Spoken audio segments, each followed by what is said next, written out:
The people smugglers in Northern Europe are absolutely delighted with Labour's new front bench over there, especially the promotion of the member for Dover and there. A good authority, because they know we will get more of the same from this Labour government. The boats will still keep coming, the boats will get bigger, and the people smugglers will make more money. So what difference is this Home Secretary going to make that the last Home Secretary couldn't? Mr. Speaker, I think the honourable member has just admitted to having a hotline to a bunch of people smugglers. Perhaps he'd like to contact the National Crime Agency and tell them he's in touch with a bunch of criminals so that they can be appropriately dealt with. Mr. Speaker, that's all he and his party have, a bunch of rhetoric, no answers to the proper problems that the previous government left behind. It is this government that will clean up the mess and secure our borders. Chris Murray. Illegal immigration is by definition an international crime, and that's why it's so important we work with our allies like France in targeting this that affects our communities. Can I welcome the government's one-in, one-out deal with France, which has the potential to be the most game-changing step in British migration policy in decades? Can the Minister give us an update on how the one-in, one-out deal is going, and if she's spoken to her counterparts in France in her new role? My honourable friend is absolutely right that international cooperation is the key for us securing our borders here at home and assisting our international partners to do the same with their borders as well. I'm already in touch with my French counterparts. That was a landmark agreement, something the party opposite tried to achieve for many years, but they were all words, no action. It's this government that struck that landmark deal, and we are working with our partners in France to get the first flights off the ground as soon as possible. Mark Pritchard. I congratulate the Right Honourable Lady on her appointment, and I wish her every success. It is in the national interest and the national security interest that this issue is tackled, but I'm afraid that I think her front bench and the Prime Minister are absolutely wrong to get rid of a deterrent.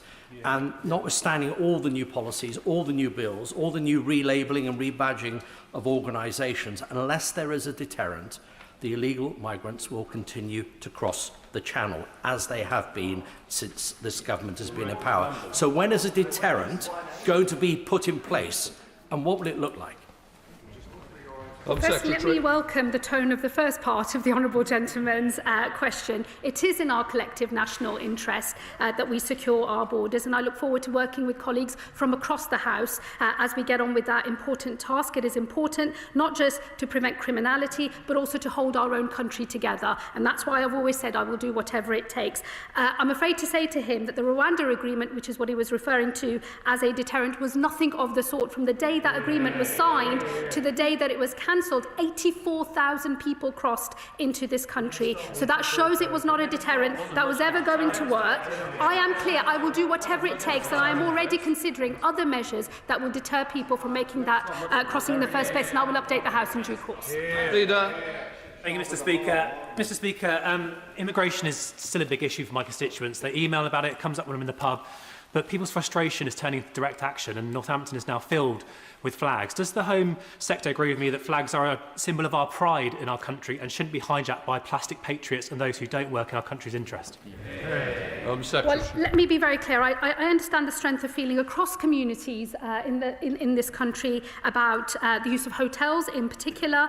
The right to protest is an ancient right in this country, and we will protect it. But it is important that we do not slip into rhetoric that incites violence or hatred towards other communities. I love the St George's flag. I love the Union Jack. That flag belongs to me as much as it does to anybody else, and we must never allow any of our flags to become symbols of division. Mr. Speaker, lots of people know that under this government, the number of people arriving illegally has hit a record high. But many don't know this Labour government are repealing the power to scientifically test the age of those arriving and are hiding the data on the number making false claims about their age. Why are the government doing away with powers that could prevent adult migrants getting into classrooms with children, and why are they hiding this data from the British people? Home Secretary. I mean, coming from the members opposite who did, frankly, nothing across their period in office and who are responsible for the mess that I'm having to clear up, I think that's a little bit rich. This government has been absolutely transparent, and we will carry on being so, and we will publish all the relevant data at the appropriate time. I'm very clear, nobody who can try to game our system is going to get away with it, and we will strengthen our rules rather than weaken them, which is what we saw under the party opposite. Lisa Smart, Liberal Democrat spokesman. Thank you very much, Mr Speaker. Many of those who come to this country by crossing the Channel go on to be granted refugee status. Earlier this month, the government backtracked on its promise to continue with the 56-day move-on period for those granted refugee status, barely weeks after a Home Office minister assured this House that the policy would last until the end of the year. The move-on period extension was working. It was giving refugees time to secure work and housing, while shielding local councils from sudden surges in homelessness caused by those being forced out of asylum accommodation too quickly.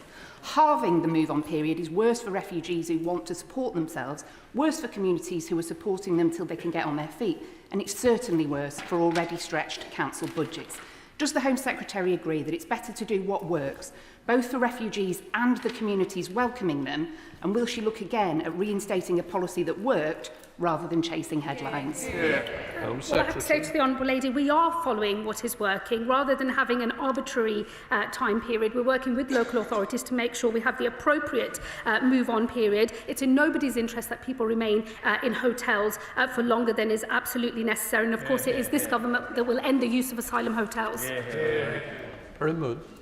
Question 4. Home Secretary. Thank you, Mr Speaker. With permission, I will answer questions 4, 17, 18, 19 and 23 together. Every day, the police make us safer, but the public is rightly concerned that there are crimes that blight their communities and too often go unpunished. We are focusing police on the crimes that matter to local communities. We've delivered the neighbourhood policing guarantee, including a dedicated named officer in each neighbourhood, guaranteed response times and 3,000 more officers by April 2026. Sorry.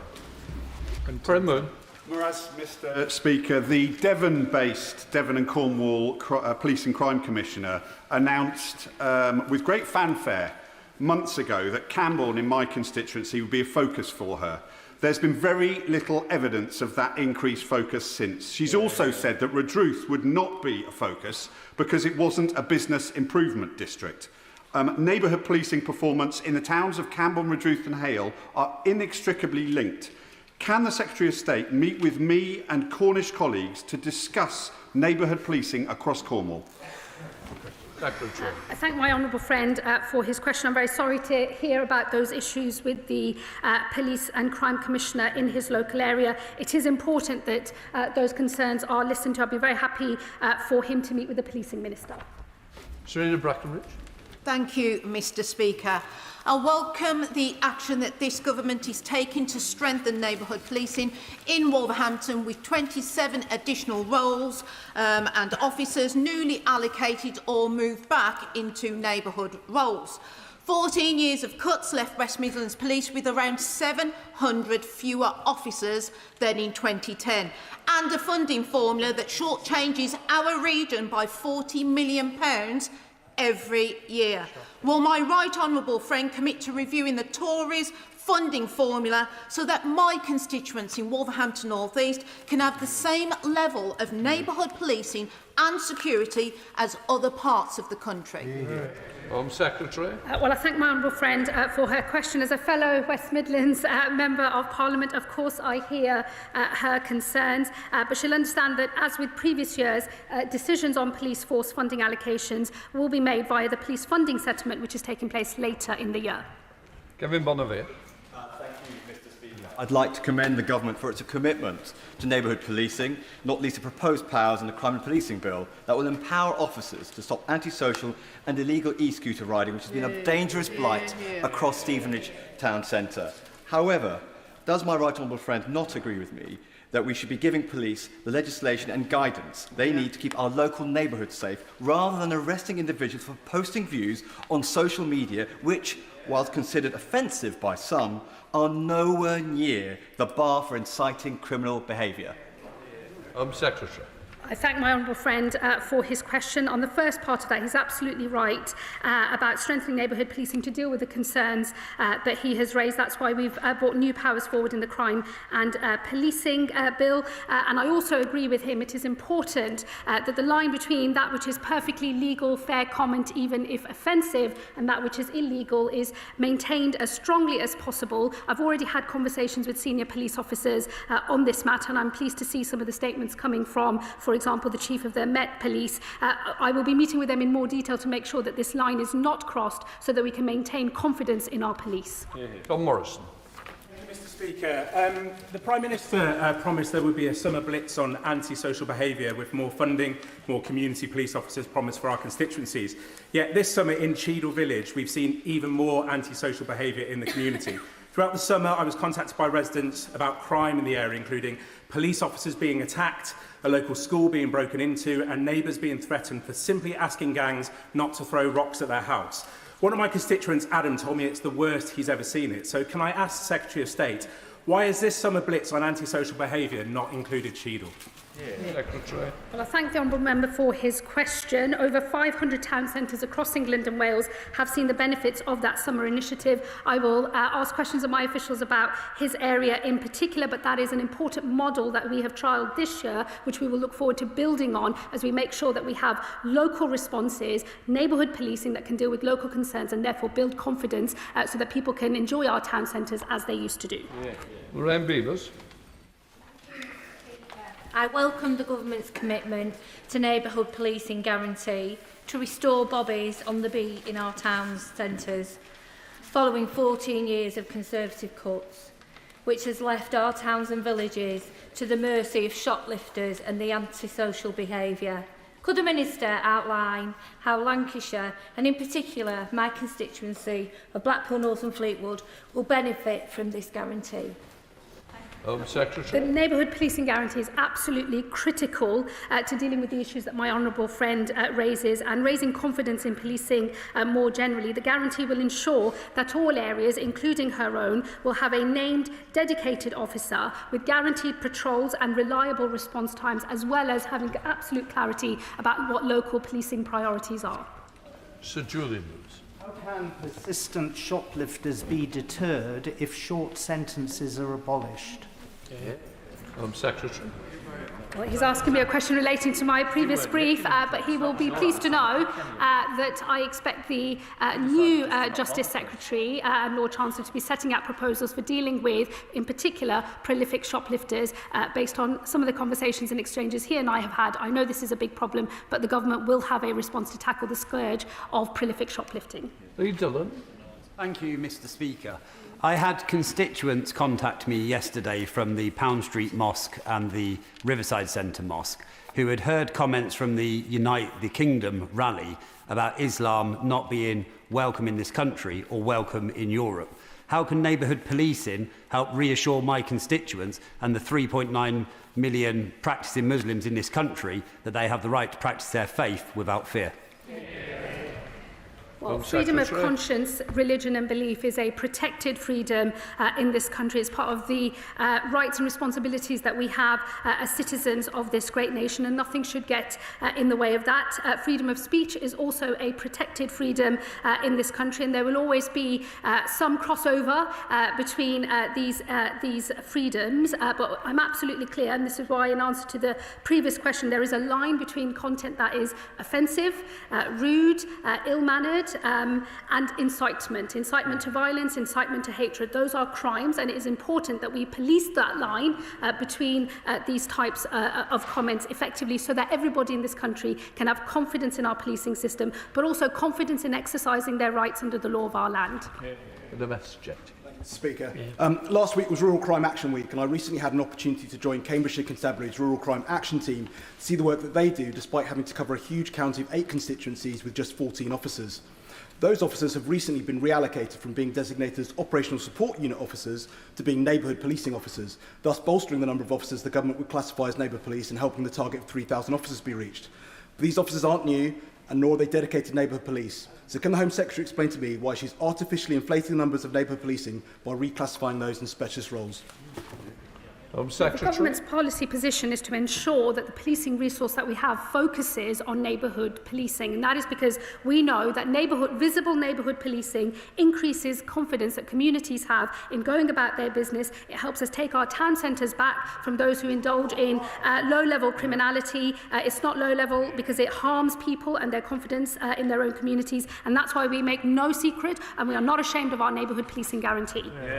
Lincoln Joel. Thank you, Mr. Speaker. Very simple question. Why are police numbers coming down under a Labour government?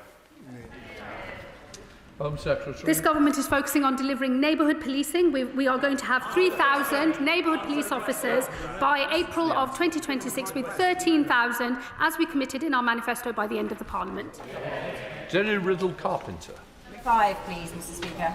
Minister, welcome. This government remains committed to supporting Ukraine following Russia's vile, illegal invasion. I'd like to acknowledge, firstly, the warmth and generosity shown by so many local communities in supporting Ukrainians in the UK. Since the conflict began, over 300,000 Ukrainians have been offered temporary sanctuary through the dedicated Ukraine schemes.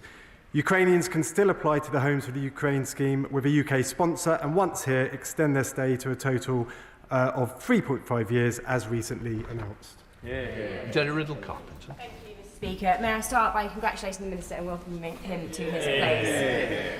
A constituent of mine, Leslie, has been hosting and supporting a Ukrainian refugee, Ella, who after months of delay and difficulty has thankfully now received a visa extension.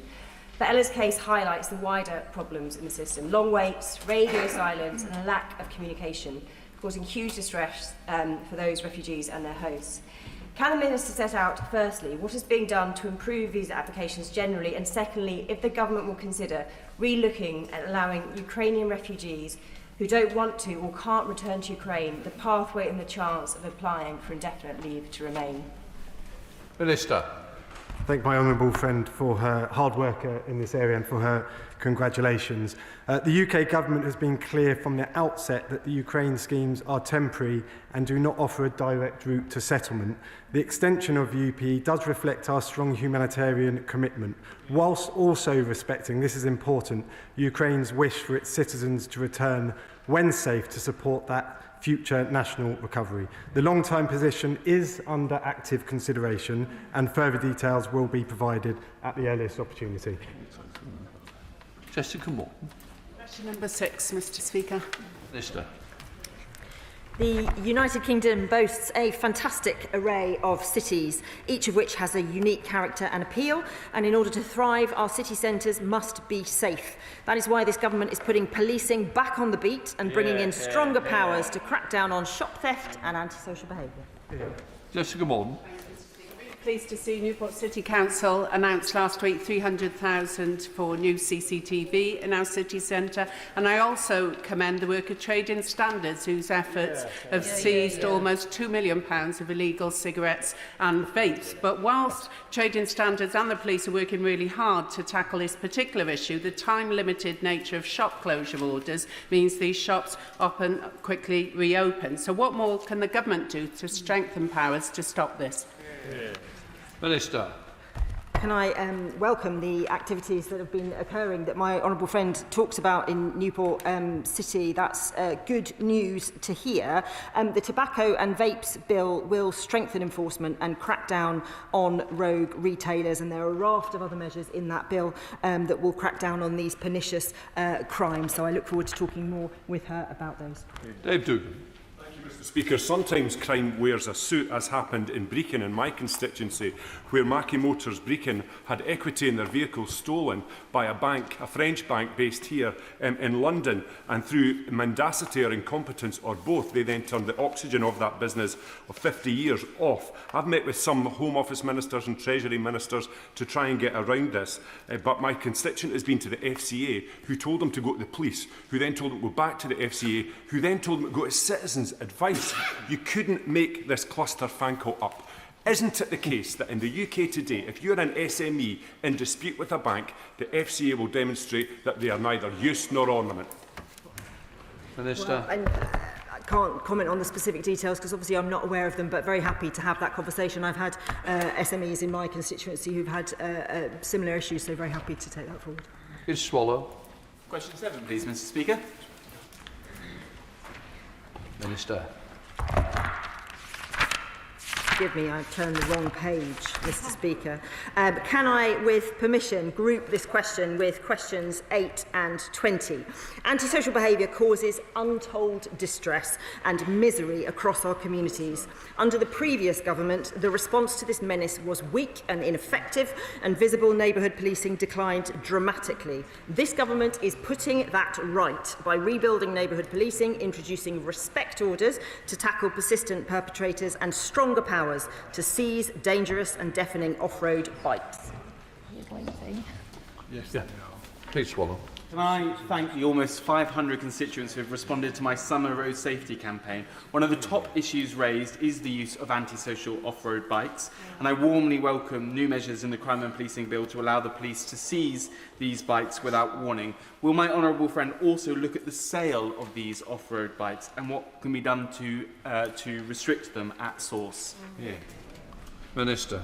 I think the scale of the number of constituents who are responding to my honourable friend's survey shows that this is really important for our communities and something we have to get a grip of. There's been a worrying increase, of course, and as part of our Safer Streets mission, this government is cracking down on those crimes that make people feel unsafe in our communities, including snatch, theft, pickpocketing and robbery. And our Safer Streets initiative this summer has been running in town centres, and I think that has included my honourable friend's constituency as well. We aim to prevent crime and antisocial behaviour, and the sale of off-road bikes is at the heart of that. The Ranger. Thank you, Mr. Speaker. In Wrexham, North Wales Police are doing very important work to tackle persistent antisocial behaviour and low-level crime. But quite rightly, local people are seeking further reassurance that these issues will continue to be dealt with and tackled head-on. Will the Minister please update the House on how police recruitment and training is progressing in North Wales and beyond, so that communities like mine can feel safe and secure in the place they call home? Minister. As part of our commitment to restore neighbourhood policing, the Neighbourhood Policing Programme career pathway developed by the College of Policing is creating a structured training pathway to professionalise neighbourhood policing, benefiting communities across England and Wales, including in Wrexham. And in terms of recruitment, North Wales Police has been allocated just over £2 million to support their projected neighbourhood policing growth over 25-26, which is made up of 26 additional police officers and 15 police community support officers. Alex McIntyre. Thank you, Mr. Speaker. In Gloucester, thanks to this government investing £1 million in neighbourhood policing and a further £1 million in its Safer Streets initiative, we have seen more police on our streets this summer, leading to an increase in arrests and seizures of illegal e-bikes and vapes. Now, as some of this funding comes to an end this autumn, can the Minister please update me on how she will ensure Gloucestershire Constabulary builds upon the great work it has done this summer to make Gloucester a safer place to live and work? Can I thank my right honourable friend for his question, and it's encouraging to see the work that's been going on in his constituency. It is our intention to ensure the police have the resources that they need to do the jobs that we need them to do, whether that's in hotspot policing, neighbourhood policing, tackling antisocial behaviour. We will change the legislation here in Parliament to make sure they have the powers that they need and make sure they have the resources they need to act locally in the interests of our constituents. Joshua Reynolds. Thank you, Speaker. Local youth provision that goes hand in hand with a decrease in antisocial behaviour committed by young people, with even something as simple as a ping-pong table in a closed shop being able to make a difference in a community. So could the Minister help outline what work she's doing with the Department for Education and the Treasury to make sure that we solve this problem once and for all, and we don't just move the problem on and move people around the place? Minister. The honourable gentleman is absolutely right. If we want to make sure people are not getting into crime, we need to make sure they have activities and things to do. And we are working very closely both with the Department of Education and the Department of Culture, Media and Sport to make sure we have a programme of activities for our young people that gives them things to do, a purpose in life, mentoring, support, so that they can take the right path. Mello. Thank you, Mr. Speaker. Residents in my constituency living in Long Hanborough have described to me a summer of misery characterised by antisocial behaviour in the local playing field. I also understand that the local rural policing constabulary do not have sufficient vehicles for all of their officers to be out at any one time. So is the Minister satisfied that Thames Valley Police have sufficient resources in their rural community policing forces to deal with antisocial behaviour in our villages? Minister. Antisocial behaviour is pernicious wherever it happens, and of course we need to make sure that the police have the right resources. And as the Home Secretary has already said, the police allocation decisions will be made in the autumn. But I'm very happy to have a conversation with him about the particular issues he's facing in his constituency to make sure we are, where it comes to issues like police cars and vehicles, we are making the most of taxpayers' money and making as many efficiencies as we can on that front. Farron. Speaker, in line with my honourable friend from Maidenhead and his comments about how we best tackle young people in preventing antisocial behaviour amongst them, does she agree that it's really important that outdoor education is integrated into the government's youth strategy? Its first draft made no reference to it whatsoever, and yet outdoor learning is proven to broaden people's horizons, give people other things to do with their lives and make them much less likely to fall into antisocial behaviour. Minister. I'm happy to take that question on board. I was speaking to the heads of all the violence reduction units across the country today, and it's clear some of the most important work they are able to do is partnership with other agencies and other bodies, whether that's education or our youth services or others. We need to pull the resources that we have together and use what works and follow the evidence on this. Dr. Luke Evans. Mr. Speaker. Minister. This government is committed to tackling bureaucracy and is investing tens of millions of pounds this year in technology to get officers onto the front line. This includes working with police to reduce admin using tools such as automated redaction and AI, and deploying cutting-edge technology such as facial recognition and video response to increase the efficiency and effectiveness of policing. Dr. Luke Evans. Thank you, Mr. Speaker. And I recently met with the Chief Constable of Leicestershire, and he explained some of the red tape that they face. Between April 2024 and March 2025, they used 14,769 use of force forms. These are for when people go into handcuffs. Now, 6,500 of those were for people who were complicit and were happy to be handcuffed.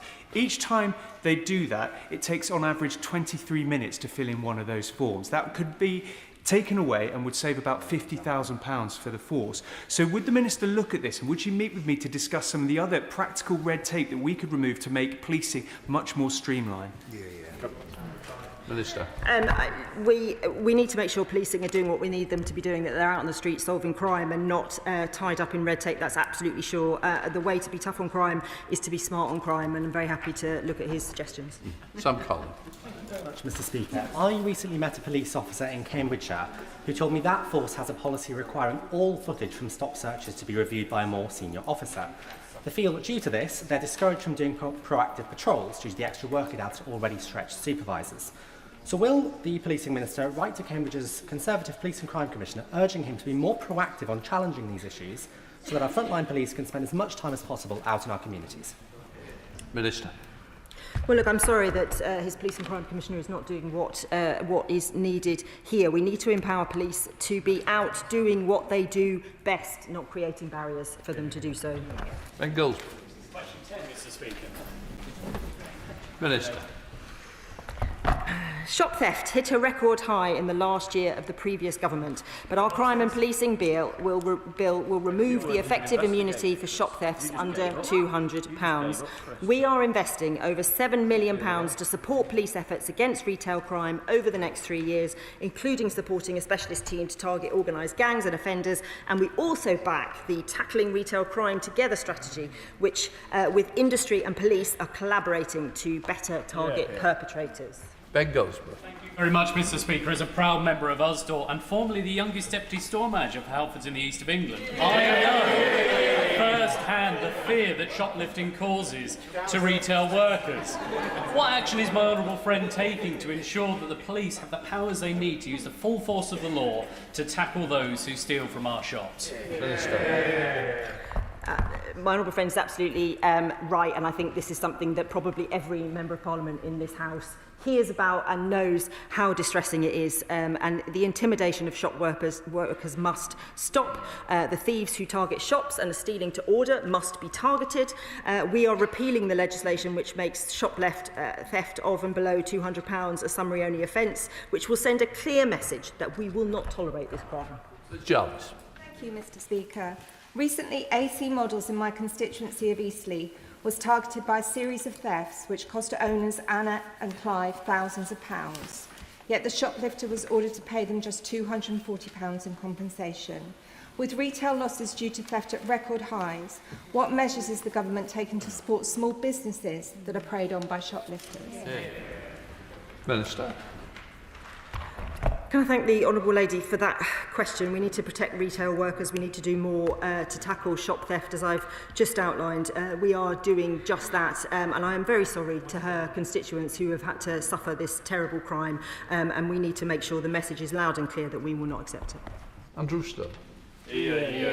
Question number 11, please, Mr. Speaker. Home Secretary. Mr. Speaker, clearly the balance between the human rights of illegal migrants and the wider public interest is out of kilter. This government will legislate to limit the application of Article 8 of the European Convention, the right to a family life. This will mean we can deport and remove more illegal migrants, and we will pursue international reform too. In my previous role, I was already involved in conversations with other member states of the Council of Europe, and this government will continue that work. Andrew Stone. Thank you very much, Mr. Speaker, and can I welcome the Home Secretary to her position. Obviously, every new appointment comes with an opportunity to take a fresh look at the matters that are impacting on things. And clearly, since the 1950s, when the Refugee Convention and the European Convention on Human Rights were first written, the world has changed significantly. And successive governments have tweaked various bits of this working with partners. But does she agree that if we're going to stop the small boats that are crossing the channel and illegal migration, they're going to need more wholesale change than that? Secretary. Well, I hope you will take a bit of time to look at the speech I made to the Council of Europe just before the summer recess. I made a very similar argument to the one that he's saying. For those of us who are supporters of the Convention and who want to see it stand the test of time, we have to recognise that a treaty formed many decades ago in a different reality. We should have a conversation about whether it's still fit for purpose. It is a conversation that others in Europe are having as well, and we are taking a leading role in those discussions, and we will pursue both international reform but also reform of our domestic legislation as well. Thank you, Mr. Speaker. By leaving the EU, the Tories tore up our returns agreement with the EU and completely failed to negotiate a new one, which this government has now rightly rectified. Does the Home Secretary agree that the Tories and Reform are in cloud cuckoo land if they think the French would have signed a returns deal with us if we had left the ECHR? Well, my honourable friend is right to point out that the being signed up to the European Convention actually does underpin other international agreements that we have with partners. It underpins the Good Friday Agreement. It also underpins the current treaty we have with the French for the France returns pilot as well. It's why I think that we should be responsible in taking forward a conversation on reform of the Convention, but that is the approach we are taking. I was doing so in my previous role, and I will carry on doing so as the Home Secretary. Shadow Home Secretary Chris Mill.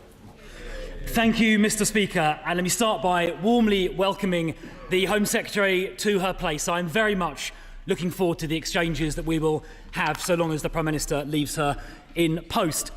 Now, when it comes to human rights, doesn't she accept that tinkering around the edges simply won't work? Now, she said in her answer a second ago that she wants to see the ECHR reformed, but her own Attorney General, Lord Hermer, said just 4 days ago that ECHR reform is, and I quote, a political trick. So perhaps she and the Attorney General should get themselves on the same page, given her own Attorney General says that reform is not possible.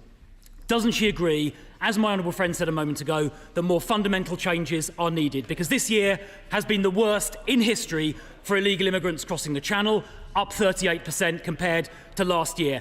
Only radical change will fix this mess. So will she back the Conservative plans to completely disapply the Human Rights Act and ensure that all illegal immigrants are immediately removed upon arrival?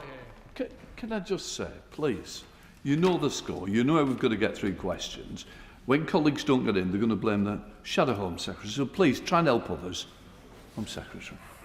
Mr. Speaker, I have to confess on that performance I found myself rather missing the Shadow Justice Secretary. He says we're tinkering at the edges. He could not be more wrong. We have a proper plan to look at legislative reform. But frankly, tinkering at the edges would have been fantastic under them because actually their own track record is they did, frankly, nothing. Sod all in 14 years. And suddenly they've found their reforming instincts now that they're in opposition. It's this government that will take forward domestic as well as international reform. Let's do it. Right, John Cooper. 12, Mr. Speaker. Minister. The process of selecting a respected and independent chair for the National Inquiry into group-based child sexual exploitation and abuse is underway. A dedicated victims and survivors panel is supporting this process. The inquiry terms of reference will, of course, follow, shaped through a public consultation. The inquiry will be trauma-informed and time-limited, as recommended by Baroness Casey, ensuring accountability, truth and change. John Cooper. Thank you, Mr. Speaker. It beggars belief that this is inching along at such dreadful pace. With the Scottish Government now ruling out an inquiry there, will the Home Secretary please commit to fast-tracking, for the sake of victims, a thoroughgoing inquiry into this grooming gang scandal? I think for the sake of victims who we all think about today, we must make sure we get this right.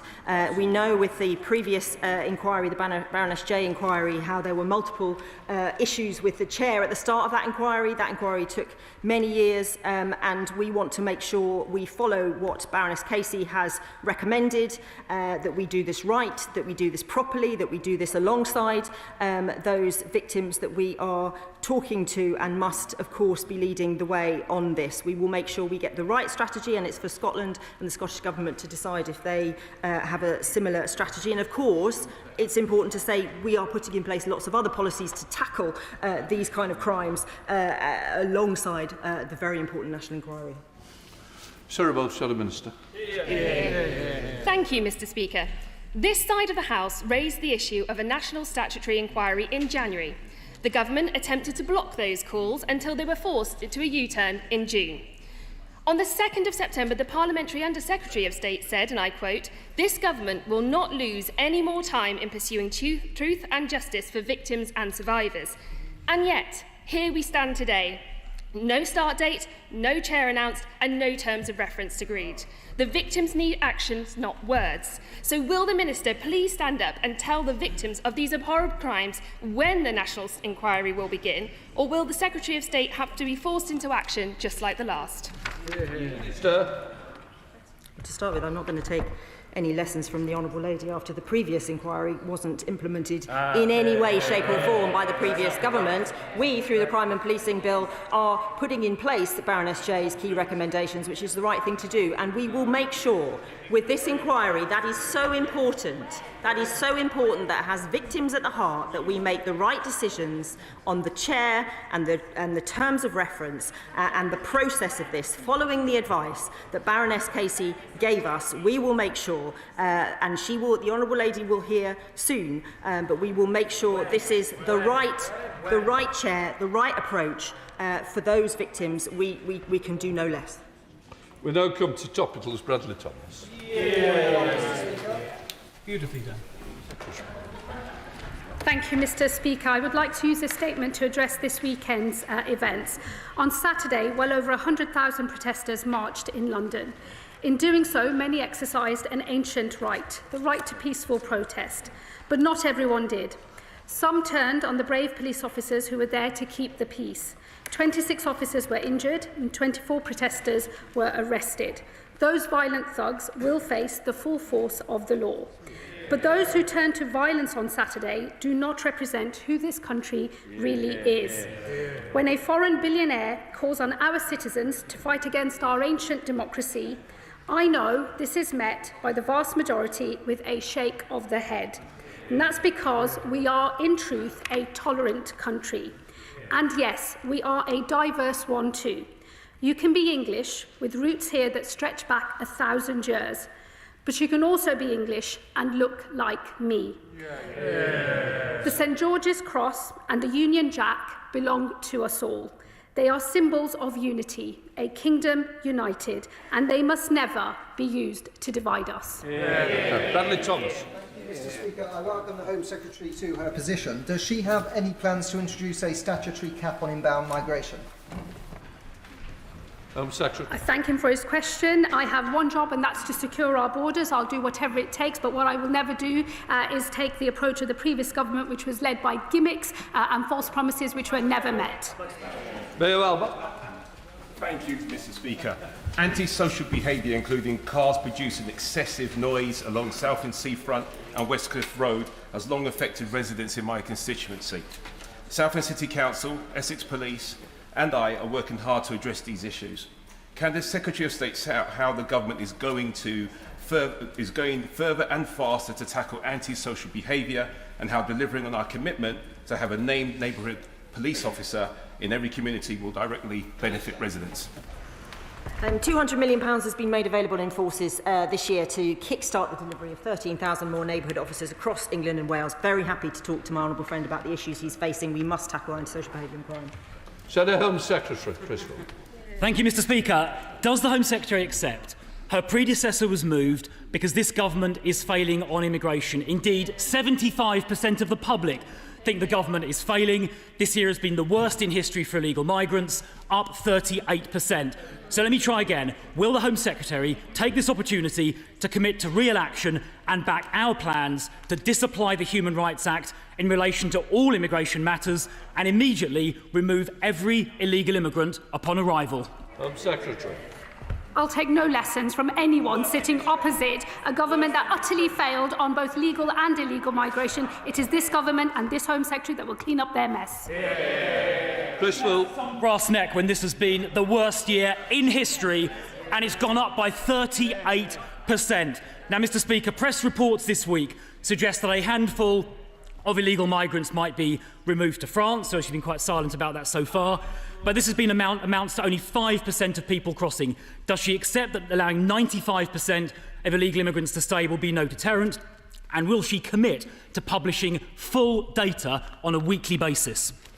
Well, on the subject of a brass neck, I think I'll have to buy him a mirror so he can stare one right in the face. As I say, I'm not going to take any lessons from him or anybody opposite. It is this government that has got removals up to 35,000. It is this government that's got asylum decisions moving again, and it is this government that has struck that historic agreement with France, and we're working with our partners in France to get those flights off the ground. Peter Dowd. Speaker, will the Minister give an update on the work of the Defending Democracy Task Force, please? Minister. Well, I'm grateful to him, Mr. Speaker, because let me say the targeted intimidation and harassment of elected representatives is completely unacceptable. The Defending Democracy Task Force works to ensure the safety and security of all electoral process, democratic institutions, and to strengthen democratic society. We are conducting a review of the harassment and intimidation faced by elected representatives. It has also concluded a review of transnational repression, and we have updated Parliament on this. I hope this will be a shared endeavour right across the House. Liberal Democrat spokesperson Lisa Smart. Thank you very much, Mr. Speaker. This weekend, as the Home Secretary mentioned, Elon Musk used a rally alongside the convicted criminal, so-called Tommy Robinson, to call for the dissolution of Parliament and to incite violence on our streets. Shame. Given the seriousness of a high-profile figure apparently urging attacks on our democracy, could the Home Secretary set out what assessment the Home Office has made of these statements and what steps are being taken across government to respond to them and to protect our democracy? Okay. Well, I say to the Honourable Lady, there is both a legal question here and a political question. On the legal question, in any case, whether the one she raises or another, it is always for the police and the Crown Prosecution Service to make decisions independently as to whether the law has been broken and charges should be brought. You would never expect a minister to comment. It would be improper to do so. But on the political question, let me say this. The words that were used at the weekend are abhorrent, and I know that the vast majority of people in this country will feel the same way, whether you're a hostile state or a hostile foreign billionaire. No one gets to mess with British democracy. Bill Brickle. Thank you, Mr. Speaker. Members of the APBG on anti-corruption and responsible tax, which I chair, had the opportunity to meet with officers from the National Economic Crime Centre last week and discussed the work that NEC is doing to disrupt money laundering and tax evasion, including through their landmark Operation Machinize. High street money laundering is of huge concern to me, with an explosion of cash-intensive businesses over recent years seeking to hide beneath the veneer of respectability in order to conceal their dirty money. So what measures is the Minister taking to empower trading standards, local councils, HMRC and law enforcement to tackle this issue head on? Well, I'm grateful to him and the work of the APPG. The government is absolutely committed to tackling high street money laundering to deliver safer streets and economic growth, working closely with partners through multi-agency initiatives like Operation Machinize. We have strengthened powers via the Economic Crime and Corporate Transparency Act and funded 475 new roles under the Anti-Money Laundering and Asset Recovery Programme to detect and investigate offences. Susan Murray.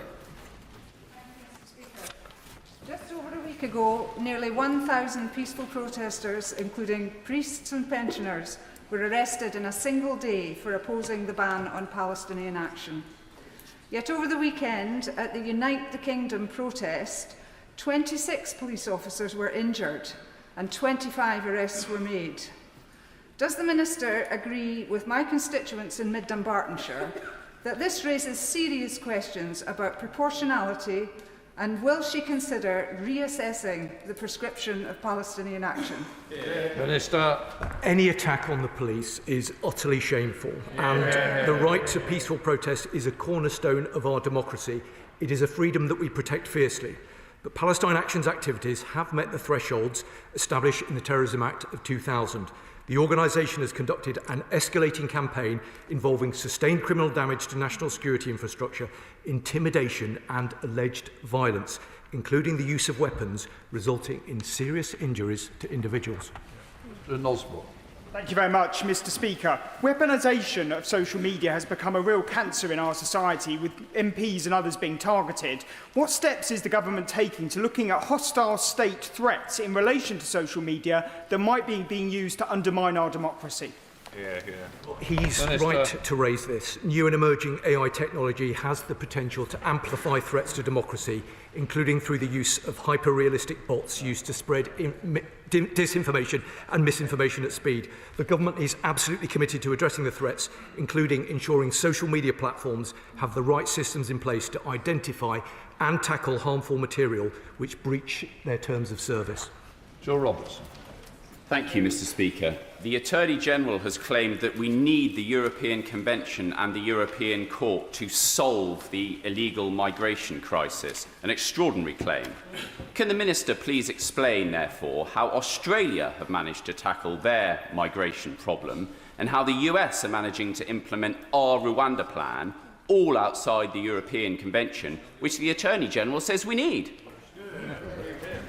Well, the honourable gentleman has heard the Home Secretary's point on the Convention itself, but what is clear, gimmicks like Rwanda don't work. £700 million for merely 4 volunteers to go. What works is effective processing. What works is quick decisions. What works is quick removals. And that's what we're going to get under this government. That's what you don't get from those who carp from the opposite benches. Louise Haig. Mr. Speaker. 15-year-old Harvey Wilgoose was murdered earlier this year when attending his school by a fellow pupil. His murderer has now been convicted and a national child safeguarding review panel has been set up. But time and time again, these panels make the same recommendations that fail to implement the kinds of learnings and culture change that will ensure another tragedy like this doesn't happen again. Will the Home Secretary reassure Harvey's family that she will make sure that those panel recommendations are implemented and that we can avoid any family like Harvey's suffering that same tragedy again? Minister. I thank my right honourable friend for that question, and yes, of course, we offer our sympathies to the family of Harvey, whose death is a heartbreaking tragedy that has devastated, I think, the entire community, and our thoughts remain with his family and friends. And of course, we recognise that pattern. I've seen it too in my own constituency, and that's why we are creating a Child Protection Authority, as recommended in the previous inquiry, to ensure that there is effective national oversight to ensure lessons are learned. Jess Brownfelder.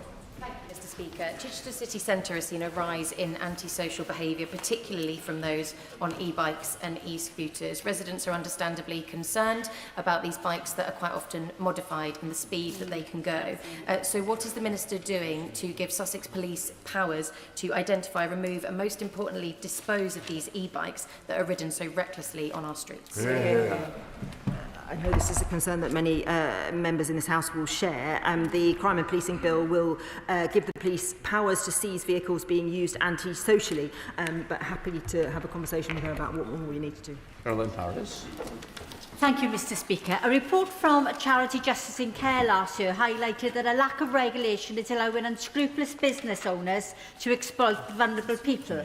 Nottingham Trent University showed that 90% of hand car wash businesses operate in a way that makes them high risk of forced or compulsory labour. Will the government consider licensing these sectors, such as hand car washes, to improve compliance and prevent illegal workers and modern slavery?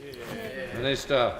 It is our consideration and our view as the Home Office that the most important safeguard is right-to-work checks. That's why we're strengthening them through the Borders Bill that is making its way through Parliament, but that has to be underpinned with really rigorous enforcement. That's why I'm pleased that enforcement visits are up 50% in the last year, as are arrests.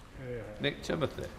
Thank you, Mr. Speaker. The 2018 definition of Islamophobia said the debate about rape gangs was, quotes, a form of anti-Muslim racism. Among other alarming things, it said raising concerns about entryism into government by extremists, which is an established tactic of the Muslim Brotherhood, is Islamophobic. The Home Secretary endorsed that definition. Does she still believe addressing the religion of rape gang members or identifying Muslim Brotherhood entryism is Islamophobic, or does she now disown that definition? I think that definition was seeking to give context to patterns of behaviour. But let me be clear for him and the whole House. There is absolutely no excuse or no hiding the criminality of those who engage in the heinous crime involved with the rape gangs and grooming gangs. And that is why this government is going to take forward the KC recommendations and have that national inquiry. He knows that the government is currently working with the working group looking at a definition of Islamophobia, and we've been absolutely clear that we will not pursue any measures that would impinge on our ancient right of freedom of speech. Jill Jarman. Thank you, Mr. Speaker. Ensuring our town centres are safe, vibrant and welcoming is hugely important in Clwyd North.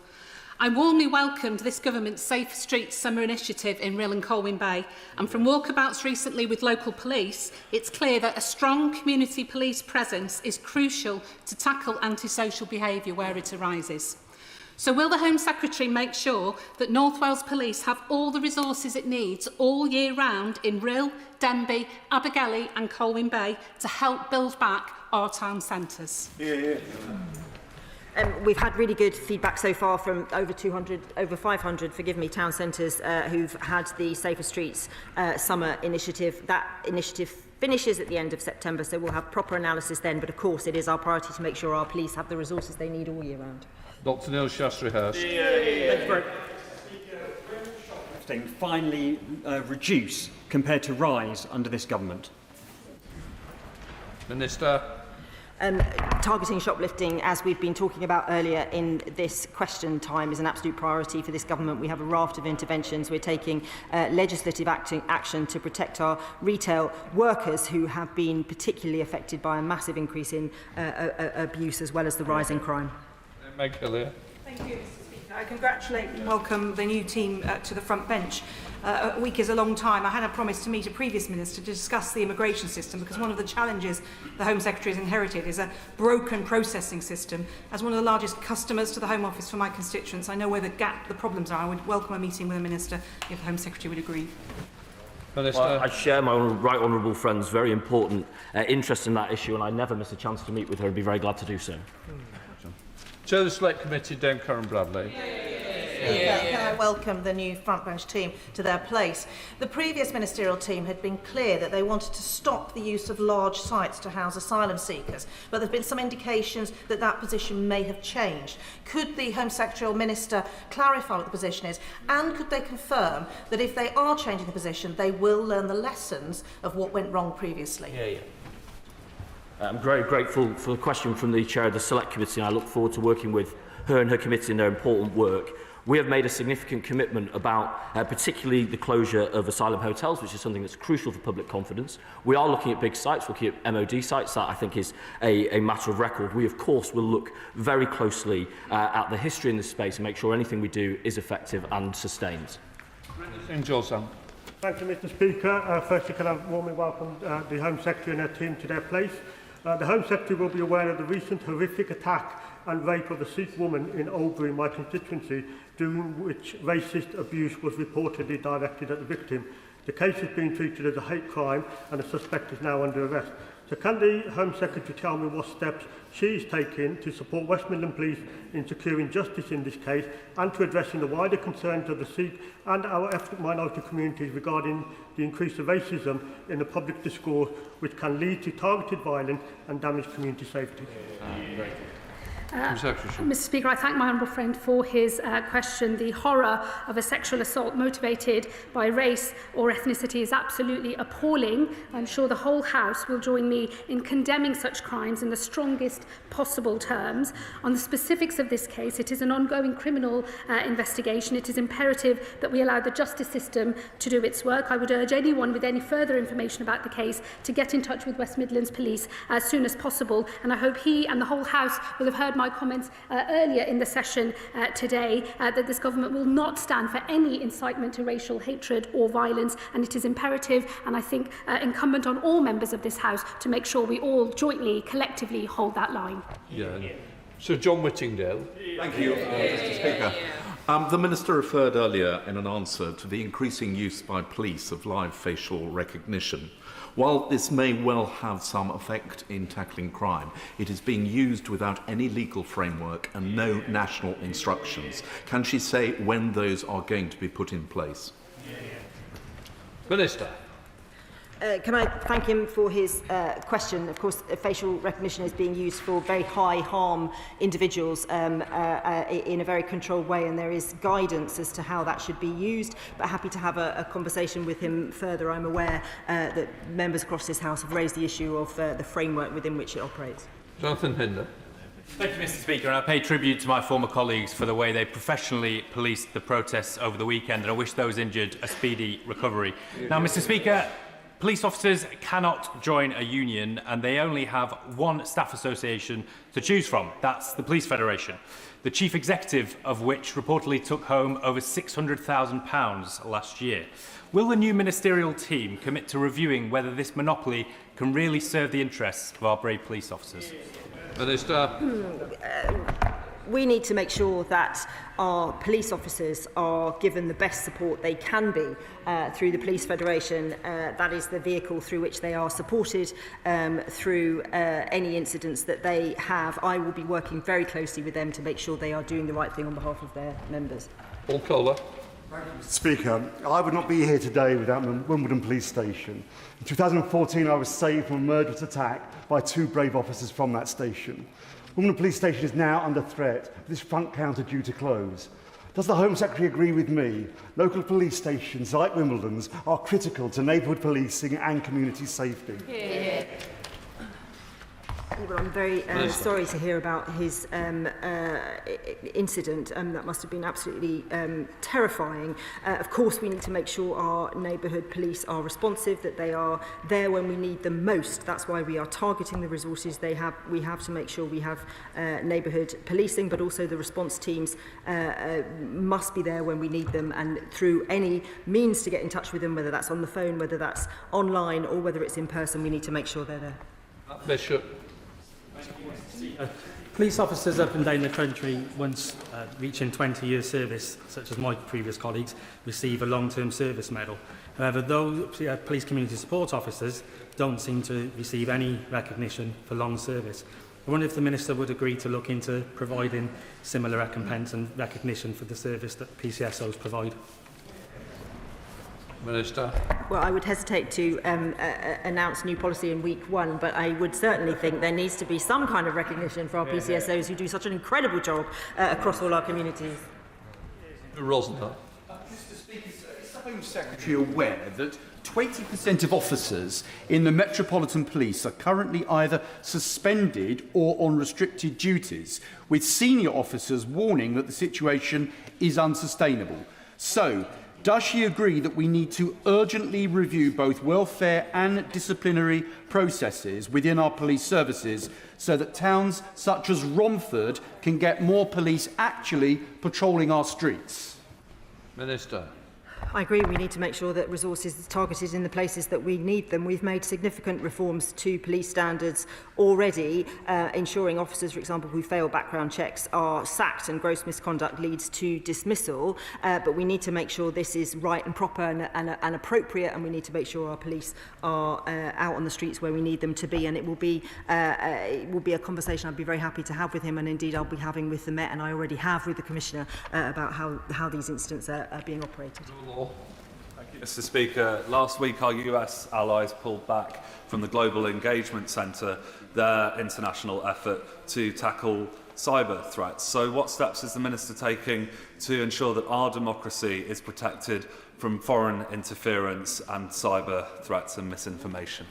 Minister. Well, I'm grateful to him. We take all of those threats incredibly seriously. We hosted the 5 countries' ministerial meetings with our American, Canadian, Australian and Kiwi allies just last week. We work incredibly closely with our partners to make sure that we're doing everything that we can to support UK businesses in the UK and doing everything that we can to target the perpetrators of these attacks. Alex Bro. Thank you, Mr. Speaker. People in my constituency of North East Hampshire have raised with me problems of hair coursing, theft, speeding and fly tipping. Will the Minister meet with me to discuss how we can tackle the wide range of crimes in rural areas? Yeah. Minister. Happy to meet with you on Lady. Right, that completes questions. We'll let front bench change over.